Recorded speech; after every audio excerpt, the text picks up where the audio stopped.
Hello, I'm Chris Athanas. I'm a KMP developer. Let me get my seat straight here.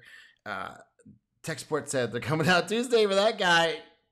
We'll see. I'm not holding my breath. All right, today I'm going to be doing some more review, some more examples of adventure-driven developers. And I was listening to this guy, and this is kind of, I guess this is either I'm paying attention to it more, or it's just coming through a lot of channels now that like this is kind of, you want to get out of this developer slump. You know, I hate my job. Developing sucks. Computers suck. It's like when we got started with computers, I know all of us, you know, if you're going to be a computer programmer, you have to like have this point where you're in the tutorials or personal projects. We're just like, this is so fun. I got making all this. People make a big deal about this. Wow, I can make all kinds of stuff happen.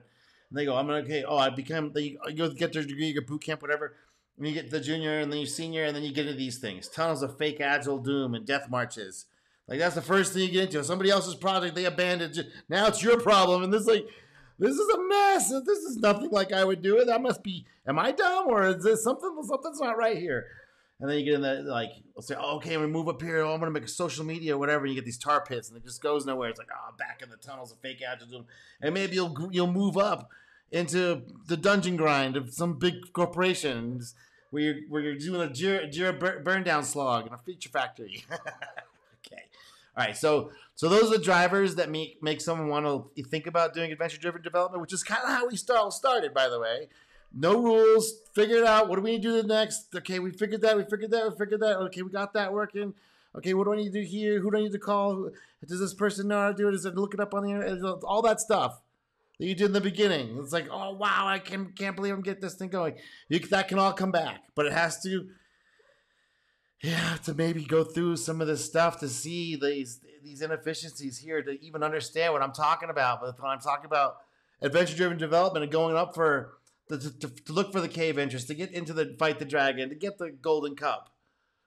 How do we do that? It's been done before. A lot of the stuff that we use is based on that. Okay, so let's listen to this journey here for what is it? No boilerplate. Let me put this over here. Let me make this bigger.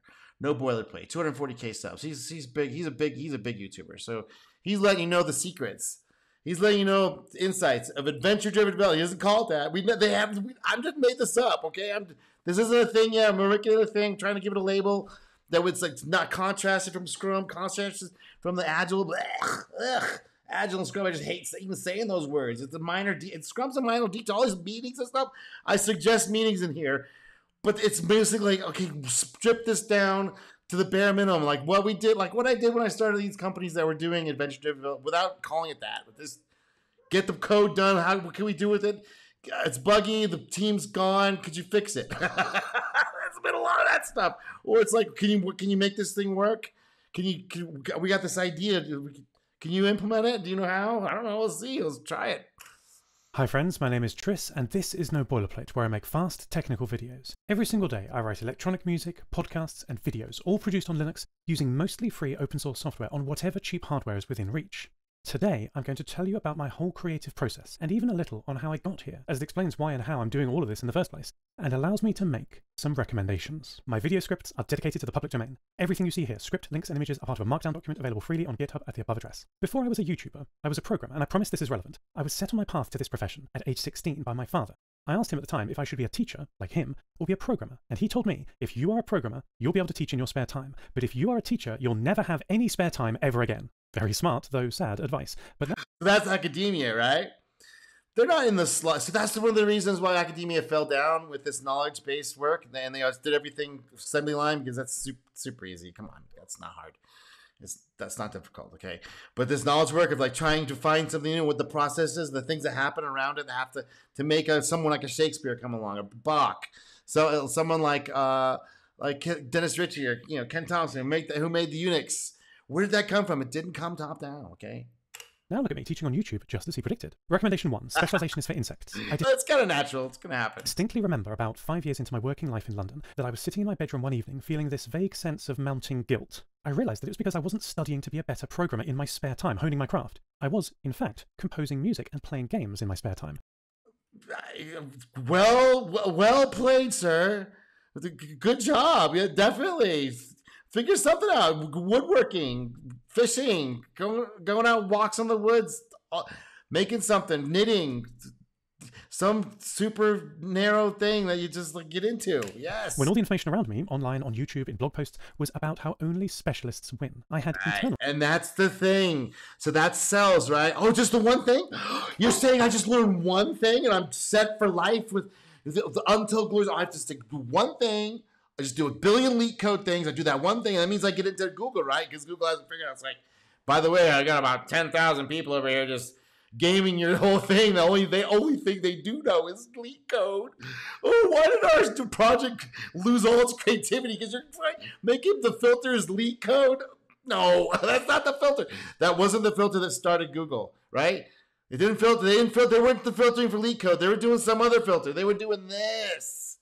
They were looking for something that was for the Sergey and all those. They wanted to do a search engine. I had something else in mind, I'm sure, but the search engine was getting them money, getting them the funding to do their whatever else they want to do, which is all that other stuff. This is what's possible when you have things and the stars align, right? It's not guaranteed. It's not a checklist. It's not just learn one thing. It's all this stuff. It's art. It's music. It's architecture. It's like literal physical architecture. It's how the roads are laid out. Like the cafes around. What kind of cafes? Are they homemade or is it just Starbucks? This opinion, and like a flash that I can remember clearly today, I realized that this opinion was not mine. I could be a generalist. I loved being a generalist. I didn't need to be productive. I needed to be happy. So, perhaps not as quickly as I could have if I spent every evening studying, over 15 years I became an expert web developer as part of my job. But I also pushed myself to jump at any public speaking I could do, thinking vaguely that it was a weakness of mine. And it might. And guess what developers hate? They hate doing what I'm doing, getting in front of the camera and looking like an idiot. Oh, someone might think I'm stupid. Oh, yeah, well, most people think everybody's stupid. So let's just get past that. Everybody thinks you're stupid anyway, and just do your thing, right? Come in handy one day. By 2017, I'd practiced enough in internal presentations to start to branch out into programming conferences like here at Closer Exchange in London. In my final year of working in the programming mines at my day job, I wanted to demo to my team this incredible new language I'd learned about called Rust. Perhaps you've heard of it. A few of my colleagues couldn't make it at the time I ran my 10-minute presentation, so I recorded it for them and uploaded it here on YouTube. All was quiet for a few weeks, then one sleepy Sunday, my email stopped loading. I'd had over 1,000 comments overnight as the video had gone viral, and my life was to change forever. In hindsight, he was just dinking around doing what he liked to do, talking to the community, being somewhere in the place, putting his stuff out there. See what happens. They're not expecting anything, right? And sometimes you can get lucky. Now, one of the things about YouTube, you start doing YouTube, it'll actually tell you. It'll actually show you what you should be talking about, right? What it likes, what it wants you to talk about, and how in what way, right? You do 25 videos, do 50 videos, it becomes very obvious where the money is, right? And then there's other people that I just want to do my thing. And that takes longer to pick up on, but then you get your vibe in your audience, and by keeping doing it, you make it. So that's just one of the levels of adventure, right? There's all kinds of different adventures going on, right? There isn't just one path up the mountain. There's a billion different paths, a trillion different. There's many people as paths, many paths as people, but having the guts to do it and taking the risk here, right here. Where is it? Risk, courage, right here. This risk, taking this risk. Most people just can't deal with that. They just want their steady paycheck, even though they could make 100 times more, just if they had a little bit of nuts. Nope, they won't do it. So that's just that. So this is why this dragon is protected. It's like pretty big and gnarly because it's not going to give it up like these little ant creatures. These little ant creatures are, this represents like just the technical problem, right?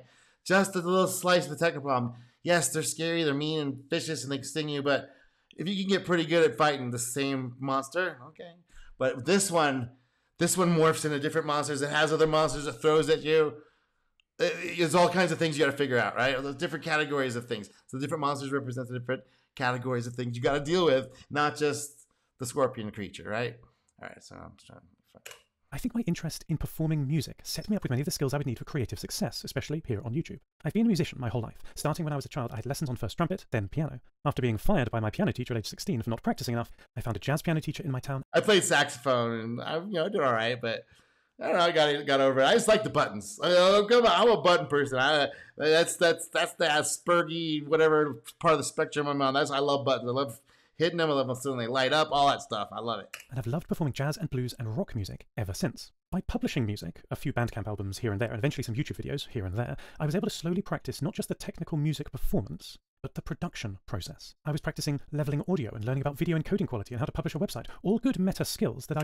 Yeah, all that stuff. If you like a lot of these experts together, pass it off to the production guy. But then here's the thing, and then the website guy. It's like when you do it all yourself, first of all, you learn what it takes to make this stuff happen, whether it's easy or hard, and what's involved and all the different things around it. And then the meta things like, what is this really for? I have this technical skill, but what is this really? What does this let me do? But by having a real reason to get in there and do it and just do the minimum thing you need, which is 20% you need to learn to actually do most of this stuff, like half-assed, to like learn enough to know that you don't know any better, and enough to know when someone's bullshitting you. All right. Are useful quite aside from the act of performing. I think anyone who wants to be creative should practice performing something in front of others. It could be giving a presentation or playing music in front of an audience, like I did, or perhaps acting on a stage or reciting poetry or anything else. Or, like I do on my GitHub and put all the projects up that I'm doing and that I'm allowed to put in public. That's all there for people to say it's shit or it's great or it's crap, it's good or not. Take it down where you find bugs, whatever. I'm right there, right? Where I'm putting this crazy plan right here. This crazy plan. Let me put this into view mode. I'm letting people give me public suggestions for this document. So there's the people that load some documents. They may or not be there when you get there. So, all right. So the courage. It's to put this, to show this in public, that this is like the secret sauce. People go, no, it's not. It's just another Scrum word swap. Nuh-uh, I want to drop this this won't work in my development team. You're crazy. The important thing is that with any of these performances, you'll learn, as I did, that one, it's not a scary thing to do. Stage fright for me was just lack of practice. But more it's scary because you got to take the heat from when this thing growls at you. If you're gonna go up the mountain and put stuff out and do the thing, right? Like I'm doing with ADD, I'm gonna put it out there, see what happens.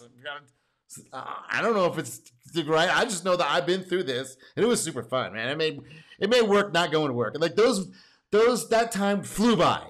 And it was like when it was over, it was like, why is it gonna be over? I thought we got something good going. I was like, nope, everything comes and goes. And and this whole agile system certification stuff, it's time to go. And like, this is because everyone that was looking to do that, they all got fired. They all got laid off, and they're all like, I'm gonna go become a plumber. It's like, yep, one dirty job to the next. Importantly, too, it will force you to consider your performance through the eyes and expectations of others. Especially if you watch or listen to footage of yourself performing with a critical eye or ear. Thinking about this regularly will allow you to improve. Performing is all very well, but you must have something to say. Yeah. Ever since discovering The Hitchhiker's Guide to the Galaxy books as a boy... Oh, man.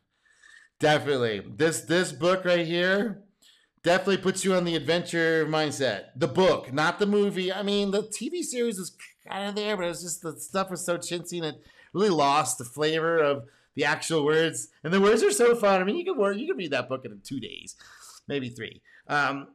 It's just a fun romp and just like his silly imagination. He's also a programmer, just by the way, another adventurer. By the way, I need to do a review on his stuff because he was definitely an adventurer and he definitely died too young. I have wanted to be a writer. I wrote here and there for my blog, oatman.com, but nothing regular. I tried NaNoWriMo every year, even once finishing that month-long 50,000-word challenge. Nothing came of that book directly, but I did learn how to create a daily writing habit, vital in any field. It was not until 2020, listening to Joseph Fink and Jeffrey Craner's podcast, Start With This, that I realized I didn't need to write a book. I could write a podcast. Or an outline. Oh, look at that! You think I just been putting this together? I got to the point where after I put the pictures in, I saw some pictures I liked. I was like, let's release this to the internet. Totally, everybody's like dogging on, this is stupid, this is the dumbest thing ever, how could you? This will destroy people's livelihoods and people's families. Like, no, it won't. No, you're thinking of it the wrong way. I lasted 5 episodes of Start With This before I had to stop listening and start writing the pilot of what would become my first fiction podcast, Lost Terminal. I produced it in a fever dream over the course of a few evenings, got my partner to read the credits, and that's usually how it goes, right? You come into these things, you're just doing the stuff, ding, ding, ding, and all of a sudden, something happens, something magical happens. Your subconscious or God or Jesus or some Buddha, somebody came in and goes, And it goes, oh, right. And all of a sudden it goes, chick, chick, chick, chick, chick, chick, chick. And you can see the it's like the bridge from the thing that you thought was not possible to the thing that you thought was possible. All of a sudden it goes, ding, ding, ding, ding, ding, ding, ding. And if you've never had this experience, this is one of the things that's really like actually pretty amazing about ADD, is because you're not going to get to this thing if you already have somebody tracked out. You do this person and this person and this person and this and this and this, and then you have an agile ticket. We don't change any. We keep the scrum and the backlog. We're not doing change anything. We already decided that 16 weeks ago, and you better have a number of points on estimates how long this thing going to take, because we're actually converting points to estimate time. So make sure you're on top of that. Promise that Lost Terminal will return next week. After that public commitment, there was no going back. I'm writing season 17 now. I was able to do this all because I had accidentally become really good at every skill I needed to make a fiction podcast. And that's the climb up the mountain. That's why doing time in these pits is totally doable. Now, some people, they get lucky. This is what it looks like they get lucky. But a lot of times they've been slogging down here in the pits enough to know, okay, all right, I get it now. I say it. And then they run up the mountain and, you know, make a slam dunk. Sometimes the dragon that's guarding this, what's it called, low hanging fruit. It's a little dragon. It's a little guy. You just knock him over. You know, it's like there's no fighting the guy, but you had to go up the mountain and find the hole. But once you got in there, it's like, oh, there's nobody in here. And look at all that big gold. It's like, what do you mean? I'm a big monster. It's like, no, you're not. Ding. And that's where like the easy slam dunks you see, right? The ones that was just the time was right. The time was right. The door opened at the time. The cave entrance became visible by the party who was looking for it at the right time. And that little dragon wasn't very big yet, and he was easy to flick off and build a highway up there to mine this gold cup hoard.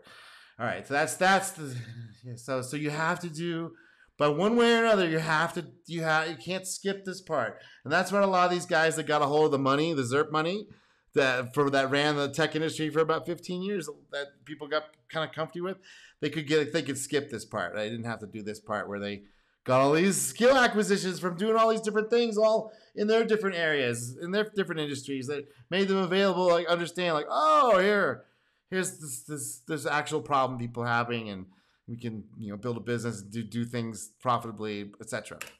If you want me to teach you them personally, that is possible through my Patreon, because I'm offering a limited number of mentoring slots. If you'd like one-to-one tuition on Rust, personal organization, creative production, web tech, or anything that I talk about in my videos, do sign up and let's chat. I offer other tiers too. You can see and give feedback on my videos up to a week early, as well as get Discord perks and even your name in the credits. It's just me running this channel, and I'm so grateful for everyone for supporting me on this wild adventure. In Adam Savage's autobiography... See, look! It's a wild adventure! In Generalist Manifesto, every tool's a hammer. He repeats advice given to comedian Steve Martin. Every tool's a hammer. Yeah, exactly. It's just a thing to get things done. I love this idea. This is my favorite editor. It's like, I don't give a crap. Does it let me build something that's useful to deal with this freaking dragon here? That I can get up the mountain somehow? Whatever that is, I'm not going to get him hammered. It's going to change anyway. It's going to change and change and change and change and change. But does it, the use of it and how I think about it, yeah, let's get it up. Let's use it. You will eventually use everything you've ever learned. I think about this... Yeah, of course. Yes, all of it comes in handy. Like when I sold my company and went through a divorce, whatever, I didn't want to have I didn't want that to happen, but that's just what happened. I sold it, got rid of the company, and I was off meditating and doing yoga and goofing off and like reading UFO books and all this other crazy stuff. Like, yeah, going to festivals and all. It was totally non-tech. I don't think I checked my email for like 4 years. I don't need that. I just did this whole other life, which, when I came back to tech, I figured that, the things that the adventuring style would be like the way to do it. It's like, oh yeah, of course. And I heard about the agile, and I heard about what it's supposed to be. Then I would actually go work at these companies. Like, this is just waterfall all over again. And then the first part of waterfall, not the second page, it said, don't do it this way. Build it iteratively. Quote, constantly. Every annoying task that seems like it's not part of what you want to do is actually part of the project, and you can make it better, and Yes! You'll eventually use everything you've ever learned. You're going to need everything you got to deal with this guy. To find the cave entrance and then battle with it. It's going to take everything. It'll be totally worth it, even if you lose. Yourself better by learning it. For example, if you're an author, you might be tempted to hire someone else to make your book's cover artwork. Ugh. If you're a musician, you might pay for a studio engineer to master your recorded song. And, close to my heart, if you're a YouTuber, it's extremely common to hire an editor to put together your videos. All these things that you're paying for someone else to do, you're paying for someone else to learn or improve those skills. I'm doing this all. I'm just winging it right here. That's all me. I don't. There's obviously there's no artist in this thing. I built this on X. I just typed in adventure-driven development picture, and then the Grok just did that. That's all. That's as much work as I put into it. But that's not what I'm talking about here. And it's great that it was me that said, okay, this is good. It happened to be the first one, but this is actually kind of takes the spirit of what I'm talking about here. You become the dragon fighter by really understanding the problems of the dragon and dealing with it internally and solving it better than the dragon ever thought possible. Right? That's it. That's the fight. For me, I like that. That's what I dig that. Other people, it's different quest, right? Different quest, right? Instead of you. You're so sure that you're not going to need those skills in the future. It's cheaper to learn them for yourself. It's better to learn them for yourself. Yeah, it takes time. And this is the thing, like, well, how much time? Well, I don't know, sir. If I knew how long it was going to take, I'd already learned it and I would know it already. I don't know how many semesters it take to learn English enough to write a best-selling book. I don't know. Probably that's not even the way to do it. I'm going to collect as much skills. So that's why this adventure-driven development is not a replacement process for Agile or Scrum. It's a whole escape from that whole thing. And hopefully an organization can be grown around it, even though it's just, I don't even know if it's possible. I don't know. I've worked at these companies because they didn't know anything better to do, and they were just happy to get things done, and we would deliver eventually. We would eventually deliver, but maybe it took a little longer. But the stuff we deliver is pretty sick. Like for the time and what was the vibe that was coming through, it was pretty dope. Like it was like, whoa, nobody ever seen this before. This usually costs $10,000 for $395. It's like that kind of thing. Start, as I did, with what you know. I started out writing Lost Terminal in a programming editor I was already using for my day job, Emacs Org Mode, a delightfully nerdy and powerful system for building an interconnected knowledge. And that's why you gotta do your time down here in some of these dungeons. Just don't spend all your time down there, right? Don't get up into the silver spoon thing area. I mean, I guess some people, you have a cushy life. Why not? I get it. They want to go. People want to go fishing, want to go play time with their kids. I understand. That's why when you do go deal with this dragon, it's not like dealing with these bugs, man. These big bugs, even if they're big, these big, large insectoid things, these are just, this is just the tech job, right? You're gonna probably, I don't know. This is just like an attitude of like wanting to keep going forward. Even if you're in a silver horde, you're in a silver horde. If you're not just feel at all a twinge of like, I should probably do a little something more with my skill set. This is adventure-driven. They're already like, you're hearing the call of the adventure. But for people that are in that stuff, it's like not for them. It's not adventure-driven. It's not going to be for the people that just want to do Jira burn down charts. I got to keep hammering that away because it's like, but I want to, so I can just replace it. No, this is a whole other thing. You have to come up from the bottom, not top down. This is definitely not top down. That's what Agile tried to do. It failed. It failed because you can't do it. It's a bottom up. It's because it's an elite thing that for people that have gone through this bullshit and not quit. It's so easy to quit down here. There's so much bullshit going on in these things, especially in the ZERP. It's all, hey, we're going to do our corporate party. It's like, stop being corny as hell. Be adults. Holy shit. Just give me a week off. Not the corporate party where we all dance together. Got a Me Too now because he touched me and he didn't say please and all this other crap. Like, no, it's like, that stuff has to stop. That's goofiness. Like, let's get into like what the thing we're really doing, okay? Platform. However, after a year, I discovered Obsidian, thanks to CGP Grey and Mike Hurley's productivity-focused podcast, Cortex. Right, so he was in the journey. He was on the path. He's like, oh, look at this. I got this other thing here that came along because I was in it. And I didn't have I'm still going along. I'm trying to figure this out, seeing how we can refine it, get it better, different. I'm in it, right? You're in it. And it's like, well, how long did it take him to do? Well, could he have scheduled this out when he heard this podcast at this time and day? And he should have known it would take him 2.6 days or 3.4 weeks. Come on. Because it took him 3.7 or 4.9. It's like, oh, See, we're always those guys that want to do the efficiency stuff are totally missing the point of knowledge work. This adventuring work is like it's a other category of thing. It's not you can't do time estimates on it. Okay, all you can say is we're gonna do it for this amount of time. This is all we got, and I gotta go do something else after this. I'm gonna have to go back into the Silver Horde agency or Dungeon Guide somewhere. I can only do this for 6 months or 9 months or 7 months. Or the guy that's paying for it's like he doesn't really believe in this stuff, but he's gonna trust you and we're gonna do it for 3 months and see what can we come up with at the end of the 3 months. And we just got that's as much time as we got. Not this, well, is it gonna take you 6.2 months or 0.74 months? Or like, I don't know. But you can tell us like, okay, this isn't working. You guys are not further along. You don't have the thing that you thought you had. Or you do, or it's like clicking close, or it's like you're getting into an area, or it's like, oh my god, I'm inches away. I'm 3 weeks away from an operating system. As Ken Thompson says, I'm 3 weeks away from an operating system. That was Unix, right? He went from this disk scheduling thing to Unix in 3 weeks. Obsidian is a markdown-based note-taking. And he didn't know that was even going to happen until his wife was on vacation with his kid, going out of town for 3 weeks. That's when it happened. It was like, how do you schedule that in? You don't. Which management everything app, and I was hooked from the start. My most popular video at time of recording is an intro to Obsidian. Obsidian is incredible. I made the presentation you're looking at right now using its advanced slides plugin. Conclusion. Thanks to my standardization on Linux and mostly open source tools, I am not held back by my hardware or software. I could do all my coding and production on a Raspberry Pi powered by a solar panel. The only reason I would like to... So that's another thing too, is you have to get your production process down, your stuff down. And the only way through it is to try all this stuff because everyone's got something different they're trying to do.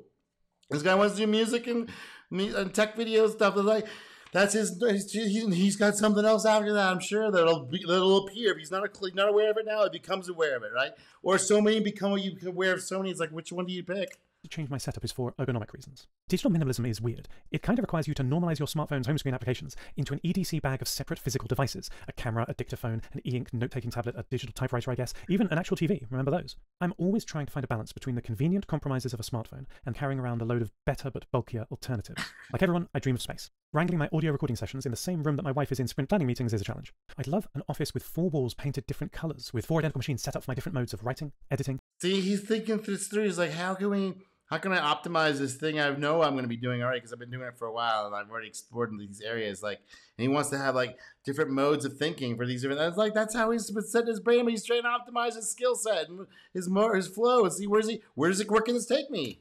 Research and production. Maybe for the last one, I'd build a machine with a Threadripper CPU so video exports and Rust compilation can go burr.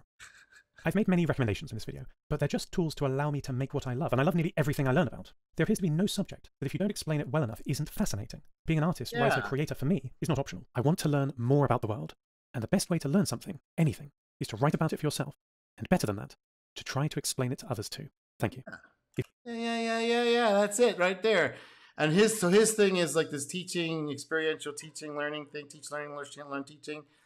And that is definitely part of it because what you're doing with your customers is a lot of times is you're teaching them a new way to do something so they can do what they want to do with their whatever else they're wanting to do. You're solving their problem for them in a way that makes sense. It's good for them. That's what else. I mean, that's it. We're doing. That's where we can get in the flow of the life force of the energy coming through. You can get into it and it's going somewhere right now. Someone's getting that. And you can get in there and take a piece of that and be on your adventure, right? If it's possible, the adventure-driven way will let you know if it's possible. I'm lucky enough to be very restless. Some people call it ADD. The economy's bad and I'm not going to get a job. Well, tough shit. School's like a system, isn't it? And for me, I couldn't do it their way. I'm a third-grade speller. I had to do it my way. What always baffled me is why I didn't have more people across the street competing with me. And I would say, if you're not drinking enough beer at the Oasis, you're not taking advantage of your education. If you're always doing what you didn't do yesterday, you never really get to do today's work, let alone tomorrow's. The only reason you have management is to remove obstacles. There you go. So this is Paul Orfalea.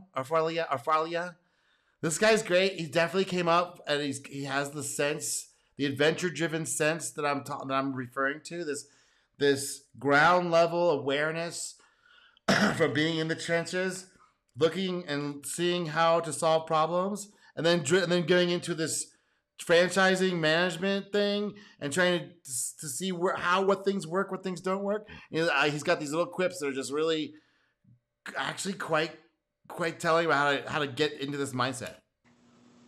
Not to make obstacles. You know, the secret elixir And Agile and Scrum, a lot of obstacles. of life is sleep. I had to trust. Exactly. So developers, management, if you're watching this, they have to let you guys sleep by increasing their numbers or letting them go. They're burn them out at 50, 60 hours a week. Those, even if good people will just say, okay, I'm done. I can't do this anymore. And they will try and find a way to get around it. Now, if it's more the self-directed stuff, that tendency to go away because happiness is around here for creative types.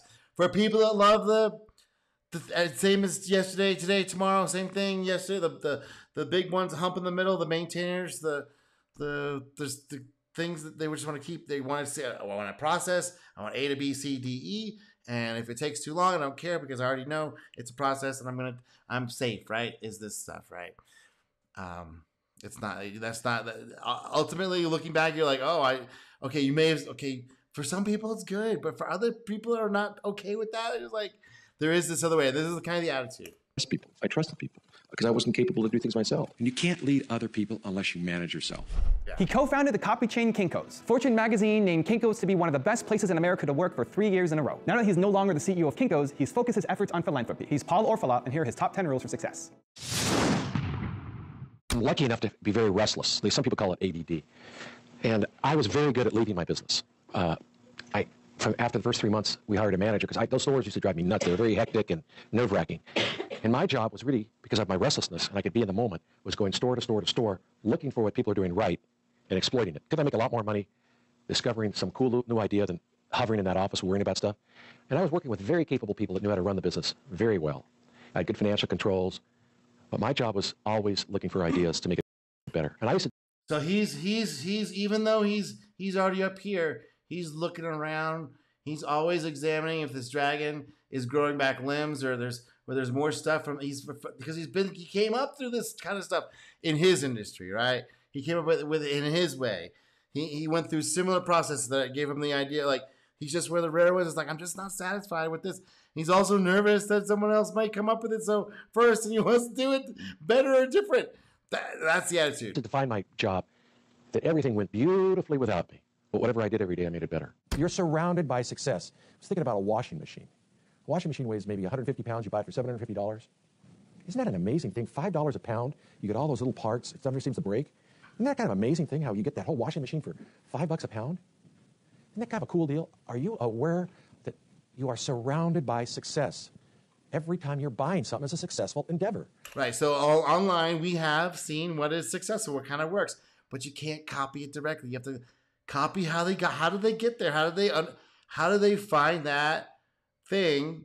And it's like we have these big broad categories that are now you're able to niche down in because development costs are lower and main cost of running these systems is lower, et cetera, et cetera. So what else is there? So having a mindset that you see, okay, I see what someone's doing and I can come in a different way. Do you see the success around you? Are you obsessed with making money from the success around you? Or are you obsessed with what's wrong? Like you can sit in your office and, now y'all have a great cop-out. The economy's bad and I'm not going to get a job. Well, tough shit. You've got that cop-out for the rest of your life. Yeah. That's not going to be, if you want to have that, you could intellectually be very honest and you could sit at the Oasis and just become an alcoholic. People did that during the pandemic. I mean, really, you had that intellectual option because you say the job market's bad, I'm just going to go to depression. Isn't that fair? That's an honest response. Yeah. But I would say Lack of vision, lack of creative vision, lack of thinking that it's possible, lack of seeing that there is an epic quest, right? You do. There's barriers, right? You have to get the tutorial. You have to do your own projects. You gotta study enough to get a junior mid-level role somewhere in one of these things, or one of these things, or one of these things, or if you're lucky, one of these things. Deal with that crap and crazy goofiness enough to keep going up the mountain and not going, I'm done, right? It has, it's like some people have this thing and they it doesn't get beat out of them through this thing, thinking that this is the only way to do stuff. It's like, no, there's another way. And it takes a lot of courage, right? It takes a lot of courage. Holy crap. Hey, maybe you ought to just think about all the gifts you have and say the world is successful. I want to be part of it. Yeah. But I don't want to work for other people, maybe. That's, I think, why you're here. Is that right? I'm really lucky. I can't read well. I have no mechanical ability. I was held back from 2 grades. I was expelled from 4 high schools. I was graduated 8th from the bottom of my class of 1,200. I figured out how to go through college because I didn't really want to get drafted. And if you think of it, school's like a system, isn't it? And for me, I love his honesty. couldn't do it their way. I was a 3rd grade speller. I had to do it my way. Yeah. And I think that So Ken Thompson, you go look at his story. We already covered it. He's the same kind of character. He's doing it his way. He's doing it his way. Where you still have to go pay the dues one way or another. You have to see that the alternative direction is just not for you. Or if it is, you got to do it for a little while and hold your nose and go, like, okay, I'm gonna learn as much. I'm gonna try and learn from this place all the inefficiencies, all the narrow thinking, all the it's not done that way here. Don't rock the boat. Shut the hell up. Put that down. Put it on a note someplace, or start it on the side when you get a chance. And I think that getting through that system prepares you for life and how to get through that system. And when you think of it, business is really... That's one way to do it. Going through school, yeah, that's one way. But another way is going through all this other stuff, short gigging and boot camps and trying to get your way in and foot in the door, or just self-taught. Making your own rules to a certain extent. I don't know nowadays if rejection is part of your everyday life. So I think a lot of business and doing things is just the idea of having resilience. I'm going to ask you all a question. If your little 5-year-old comes to you with a painting from school, what are you going to say? Good. Absolutely the worst thing you can say. Because what you do by saying good job is you teach a child to please others rather than please themselves. Right. What you might want to say is, tell me about the painting and why did you do it? Yeah. And I think producing, I don't know if today people are risk takers. They want a lot of attaboys. You have to get it from within sooner or later. So I'm not sure. Everyone wants the pat on the back. They want the easy win. I want to Google it. I want to go be set for life. Oh, really? Oh, you think you just do leak code on the way up there and they're just going to let you hang around? Well, maybe. That may be a sneaky way in, but you can't stay there. You can't be thinking, oh, I've got the leak code. I got the one thing. Oh, you don't have leak code? Oh, I do. So I'm at Google forever. Can I amplify it a little bit? Absolutely, please. Here I am. I'm at USC, and it's really not complicated. I saw these people in line Xeroxing. What a discovery. If they're Xeroxing at USC, why wouldn't they Xerox at Santa Barbara? Was this such research? I didn't invent the Xerox machine. They were just in line Xeroxing. And at one point, all the customers could see I had all the customers in line. My own workers could see how much money I was taking in. And I was we expanded every college in America. And what always baffled me is why I didn't have more people across the street competing with me. You did. You did. There were people that were trying. They just didn't understand all the things that you learned down here. And they really just wanted to sell copies. They weren't trying to make people's lives easier and can think about what they wanted ahead of time before they even wanted it, and made things just easy, just streamlined and set up for them, set up for the customer, not for the office supplies seller. And I think even back then we were risk takers, but look back on your grandparents. If your grandparents had seen that I had something good with customers in line, do you think they would have been out there competing with me in a heartbeat? So I'm not sure risk-taking is as rewarded as it should be. No, it's totally denied. It's totally, you might get in trouble. You might have, you better ask for permission. You know, if Ken Thompson had asked for permission to do his operating system, we wouldn't have Unix today. We used to be running on the big iron. We used to be running everything in assembly language. You fall in love with somebody here, you don't love them here, what happens? You get a stomachache here. Where do you fall in love? With your stomach. Are you cultivating your intuition? And I would say, if you're not drinking enough beer at the Oasis, you're not taking advantage of your education. Because what you're going to do in life is you're always going to be gauging people, if they're BSers or not. And if you're not cultivating your human skills, they're going to snow you. You know what I mean? Drinking beer is not your enemy. Drinking beer and socializing, having coffee, you're learning that those are very constructive moments. You're learning, is that... No, I disagree with the beer thing, but I get it. Is that a person a BSer? Can I trust them? What is the behavior that I really want from my workers? If you're always doing what you didn't do yesterday, you never really get to do today's work, let alone tomorrow's. I was always in the moment looking for opportunities. There you go. Always in the moment looking for opportunities. Be a little scrappy. He wasn't comfortable with just... He could have went this self-server thing. He was capable enough to do this. Skilled sales guy. He could have done this for somebody else for a while. but he already knew that it wasn't going to work. I was always at Kinko's, the guy across the street looking at my business. I was never really in the business looking out. If you have that vantage point, first of all, you're healthy paranoid. You deal with anxiety. You're always on the cutting edge of making it better. And But I think what he meant by that was looking at it through the eyes of the customer. As the customer, it's like, what? From the moment the customer hears the name Kinko's or sees the signs, like, what the hell is this place? And it's a super, like, in the beginning of the early days, like, where is it? It's super funny. What the hell is going on over here? It's got girls over here. What the hell is happening over here? And it looks fun and silly, and why the hell not? Let's go check it out. Versus office supplies. Versus copies, 5 cents. Kinko's, the guy across the street looking at my business. I was never really in the business looking out.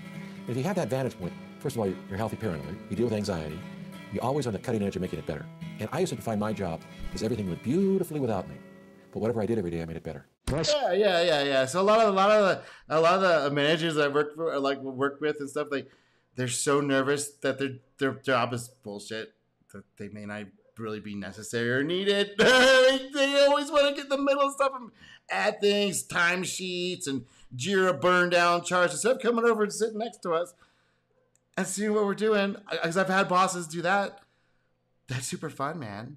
It's actually pretty fun because it's like, this guy's into it as much as I am. But when he's out there in his office and, okay, fill out the sheet, employee number 684, you forgot to fill out your time card. That's not management. That's bullshit. Sold my business to these guys in New York. They asked me my biggest competitive advantage, and I said it was a sparkle in our workers' eyes. And I firmly believe that. Because anybody can have those silly little Xerox machines. But what really made the competitive advantage was our workers had a sense of purpose, and they've got 1,000 thank yous from work customers. And they were really working for the customer, and they could see that relationship. So Definitely. I really... Oh, the old Kinko's, at least. I don't know what the new one's like. I haven't been there in years. But yeah, when I used to go, feel like that guy was taking care of you personally. I was like, what the hell is this? Is a copy shop. Why am I getting this friendly vibe from this dude, from the person helping me? What? This is weird. But I came back over and over. Spent all my time nurturing that relationship. And the best definition of management came from my wife. The only reason you have management is to remove obstacles. Yeah. Not to make obstacles. So the only Oh my God. The Jira, all that kook stuff. Give me the reports, 10-minute stand-ups taking 2 hours. No. purpose of a owner or a manager is to make workers' jobs simpler and easier. And that's how I conducted my affairs. And yeah, that's totally lost in the ZERP industry where everybody they didn't know anything about how write this stuff, doesn't know how knowledge works. They just got their MBA and they want to come over. They were just working down at the chemical plant. Now they're working at a software company because they're a production line manager. Sounds like a product manager. Sure, why not? Get a good night's sleep. Do you know the secret elixir of life is sleep? Everybody wants this natural everything. Why don't you just try a good night's sleep for a change? Yeah, you know what you've learned? Make your developers go home. You see them going overtime too much? Hey. No, you're not burning out on me, motherfucker. Go home and get some sleep. Take a 3-day weekend. And if I see you logging in, I'm going to fucking cut your fingers off. Learned in the daytime is imprinted on your brain while you sleep. So if you're not getting a good night's sleep, you're not taking advantage of your education. My mom only cared about 2 things: saving and sleeping. That's the only 2 things. I don't care what you're doing. You're going to bed early, and you're getting a good night's sleep. Your grades aren't as important as a good night's sleep. The only Yeah. That was really a cheap shot. What they did to us kids. They made it seem like everyone would be checking our grades after high school and college. Bullshit. thing GPA and all that. Okay, no. you have is trust. What is the most important thing a child wants? A predictable environment from their mother. That's called trust. What's the only thing you want from a teenager? Trust. What's the only thing you want from a worker? Trust. Doesn't a worker say, well, I want to be trust that you can pay me? Trust is all the qualities of leadership. Isn't that when you break someone's trust? Isn't that life's all about trust? There's only one word. And so I had no choice, as much as I'm paranoid. I had to trust people. I trusted people because I wasn't capable of doing things myself. We had to. Yeah, so one of the parts of the AD thing, DDD, adventure-driven things, when you bring on people, I mean, you got to trust these people, and they got to know you trust them, and all that stuff is built up over time, right? A lot of times, the ADD doesn't really happen unless people already kind of trust each other, so this is a really, bottom-up organic process. And Yeah, so it's kind of implicit that you trust the members on your team. You hope you never imported a thief or a mercenary. How long does that take? Incorporate in the philosophy of our company, the values, the real value statement of what we're all about, the idea of work, love, and play. To be successful in life, you have to have three things in balance. If not, how would you run a 24-hour-a-day business if you didn't have a balance in your life? You follow me? I mean, you'd have a nervous breakdown if you were just a workaholic, wouldn't you? Yeah. So, yeah, that's the one thing about this adventure-driven stuff. Don't get it twisted. This is not a heroic effort, physically effort. It's more like an ego. Maybe your ego gets damaged. But because it's knowledge work, you have to be well rested, and you do have to play and like have time off to do other stuff and daydream a little bit. That's part of it, man. That's why you can't put time schedule.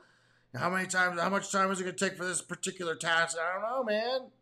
All I know is you gave us 3 months, and we're working on it.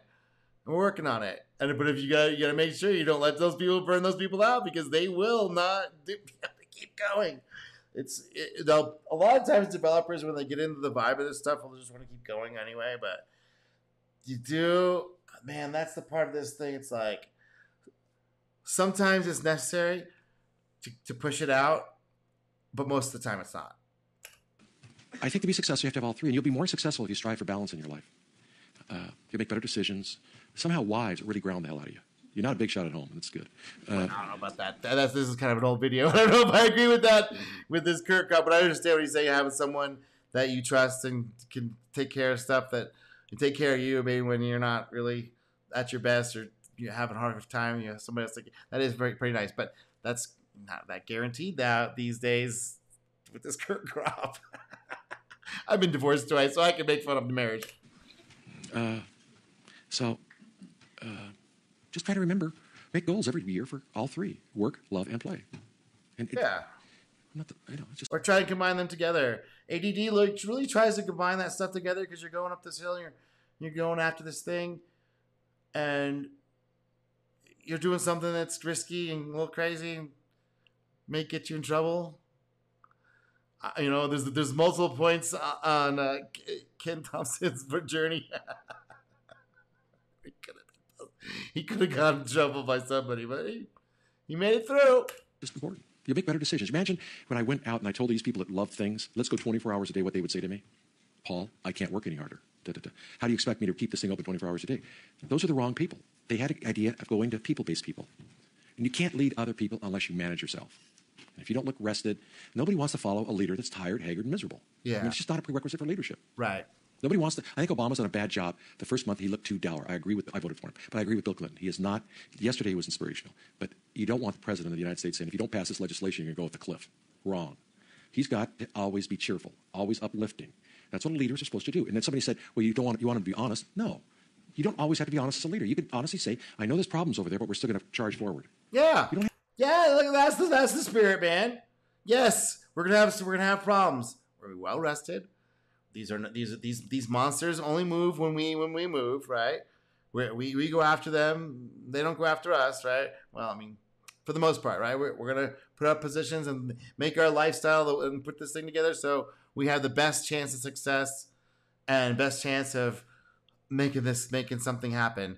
And if not, we can go back to the tar pit and the Dungeon Doom start over later on when we figured it out. Something breaks through. What? It's risky. It's different. It's a different way of attacking through life. It's no guarantees. You don't get you're not gonna have a guarantee of anything. But the stuff that you're going after is gonna be yours, right? It's gonna be yours. You are the one taking the chances. And when you look back on your life, you won't have the regret that I didn't try, right? You say, okay, I tried and fucked up, all right. But the thing is, once you get the taste of the trying and you're so close already, it's like, oh man, you might as well keep going. So it's just a small percentage of people out of the bell curve of developers that are willing to go do and deal with this stuff. But the ones they're heroes of ours. You have to. Leadership is a different thing. It's not you open kimono every time. Remember, work, love, and play. You'll be successful. You'll be a better leader. You'll be a more balanced person, and people will respect you more. So, all you workaholics, drink some beer.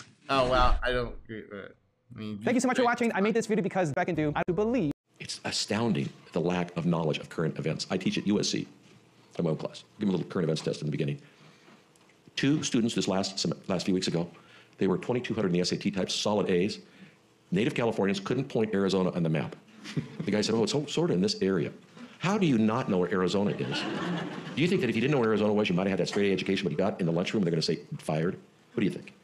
I mean, it's just certain things. How many of you knew last summer there was a flood in Pakistan? What are you going to talk about when you get out in the real world? This is the guy that says that B students hire B students start companies, hire C students to manage A students, and we're the A students that have been putting up with this crap down here. These fake angel dudes, like, why doesn't my project manager understand development? Why doesn't my manager understand software development?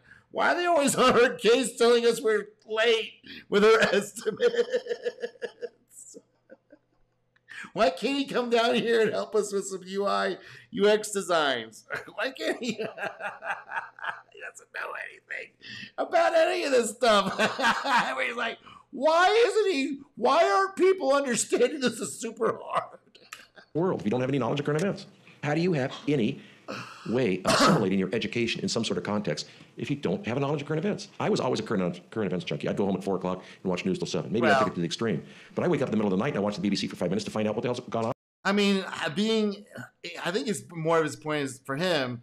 I think it's the point is like, just be engaged in the world. Be curious about stuff. Don't think that since you got your computer science degree and your leak code, you're an leak code expert, that's it. That's done. You're done. Well, sorry to blame, to say it out loud, but AI autocomplete does all that stuff now. So you don't have to know all that stuff. I mean, you have to know kind of how the things work, but not loaded, having 8,000 leak code questions. Okay, you can code stuff, maybe, but those are little tiny little programs. A lot of the software is these big systems, and how do you put all that stuff together? That's not leak code stuff. That's other thing. And how do you make it simple and extendable and modular and understandable so other people that don't have to know leak code to read your stuff? Since I went to bed. I'm really curious. You ever read a good book, you just can't wait for the next chapter? It never happened to me, but I hear you can. But the news is like that. So you heard it from Mr. Orfalea himself. My students, be curious, pay attention. And watch the paper, read the news, be involved. You want another great? Just be aware of whatever your thing is that you're just, don't try and be focused down on like, I'm just going to collect smoke detectors. Look at this one from 1976. It goes beep, beep. This one goes beep, beep, beep, beep, beep. Don't do that. Stupid story. We got this McKinsey. You ever heard of McKinsey? Are they here or something? So I leave the company. They spent $2 million to study our business. Okay. I was talking to this man, and he owned these markets called markets in Pennsylvania. You ever seen them? Okay. The guy tells me at lunch, I can't explain it, but we would close our business from midnight to 6 in the morning, and because we'd only do $40 in business, but our daytime business would drop in half.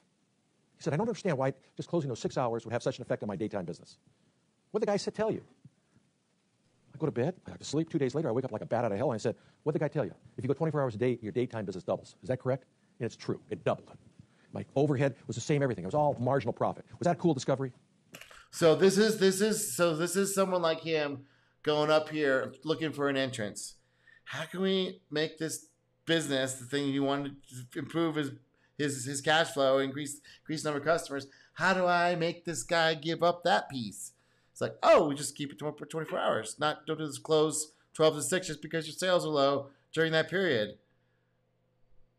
That wasn't obvious. Let's go like this. Yeah, that was a good discovery. So the bozos get this McKinsey in there. And McKinsey takes the stopwatch and says, by the way, you'll save a bunch of money closing at 10 at night and opening up 6 in the morning. Right. So the MBA and McKinsey types who have been told at Harvard Business School about how to do the production business, which is very well known and pretty much a sixth grader can understand how that shit works. Not that complicated. Your widget machine produces 5,000 widgets and has 65 errors, and you can have 25 machines. How many is it going to take? How long is it going to take to produce XYZ? You can collect all the data, right? And that's what these guys are doing. They're not collecting. They're just collecting the numbers and things that they can collect, right? They get the garbage in, the garbage out, right? They're only are writing down the things they only know to write down that are the things they can see, right? Confirmation bias, right? There's probably another statistical word down anomaly to describe this thing. What, p-hacking's another one, where it's like if you shut down between 12:15 and 6:32, you'll save 122%. It's like, no, dude, no. That's so like that's that they only know how to detect that stuff. They're not his mind that he's been collecting, like looking at your business, like as a competitor, as a customer. What would you do differently? How could you see this from a different point of view? That's one of the things about playing these Dungeons and Dragons games with people, real people in life. Like, I don't know what it's like today, but back then, they could tell what you were trying to do, right? The dungeon master, who is he's the puppet master of the dragon in the game, right? He's the thing you have to attack and defeat and figure out a way around, and he'll determine luck, right? All this other stuff, right? Where you can't see all that stuff, but when you play those games and you're going head to head with real people in these situations and trying to do some situation that you've never done before, you have to think outside the box. Hold on here. Okay, well, that's bad. My computer was slowing down there for a second. Anyway, so he doesn't like the McKinsey students. They don't study that. They don't read about that. They don't know anything about looking outside as a customer, looking at the competition as your customer, and then having the 10, 15 years of experience of like looking at all that stuff like the business owner should have been doing instead of whatever else he was doing, like listening to McKinsey salespeople for $2 million, tell them the stuff that this guy just can tell you in 5 minutes. Morning. Was that the wrong decision? The art of business is seeing what isn't there. Anybody can see what's there, but the art isn't seeing what isn't there. Right, looking for the cave opening. Looking for the cave opening, the stuff that people don't see. The people just glance by, they don't even notice, they don't care. They don't know. They wouldn't even look, they're not even looking there, right? That's that cave opening. That's that visionary entrepreneur. Right? I am willing to go up through the risk because I see a cave opening, right? If you don't have the cave opening, you can search around for it, but you may never find it, right? But some people find it. Some people see it. Like, oh shit, look, there's a cave opening. Decision. The art of business is seeing what isn't there. Anybody can see what's there, but the art isn't seeing what isn't there. Did anybody see the half the customers I lost because I wasn't there? But that's another thing that maybe you guys don't see. You don't see the customers that aren't there. You don't see the customers you lose because they're not there. You don't see inside those people going, oh man, I wish I was open at 12:32. Or if I knew that I finished my paper at 12:30, if I could come at 1, that you guys would be open still. Or if I knew you're open all the time, when I'm done, I'm coming by. See, you don't see what isn't there. Maybe you should go home and have some more anxiety. There's only one measure. Go home and have some more anxiety. That's what people do. They go, oh no, oh my gosh, can I hire a different McKinsey? Is there another McKinsey that can show me my problems, or can show me the things I'm not looking at and they're not going to look at either? Your success in this world. You know what that is? Your children want to be with you when they're adults. Yeah. And don't forget, if you get so busy and your children don't ever want to come home and see you, I don't know if that's really being successful. For sure. So it's very tricky marketing to your kids because you want to raise them and be strict, but at the same time you want them to come home for Christmas. So I think that's also how you also a way you want to treat the people on your team for the adventures on your team, is that even though we're doing hard stuff, we have to be really kind to each other, and try and make this a human process. All the companies that I worked for that did the adventure-driven development, they're all super kind to you. It was a super fun place to work. For whatever the reasons that was just how it was. Different time, different age. Now we still had to get our work done. If we didn't do it, we could get in trouble and stuff. But for the most part, they were like, no, well, we picked you guys because we saw something in you that we knew that you were going to fucking go for it. So how do you find that? I don't know. It's organic, right? It's an organic process. And all you can do is identify it in yourself and hope somebody like Dennis Ritchie comes along and goes, yeah, man. Now I see that you see it too. I want in on this too. I want to get in on this. And that's kind of how it goes. So you have to go blaze a path, usually on your own for a little while. And then if your stuff is vibing and the vibration and the luck is there and whatever the thing is that happens to put these things together, That's the luck, and you can't really put time schedules on that. All right, I'm tired. Give me a like and subscribe, and I'll talk to you later.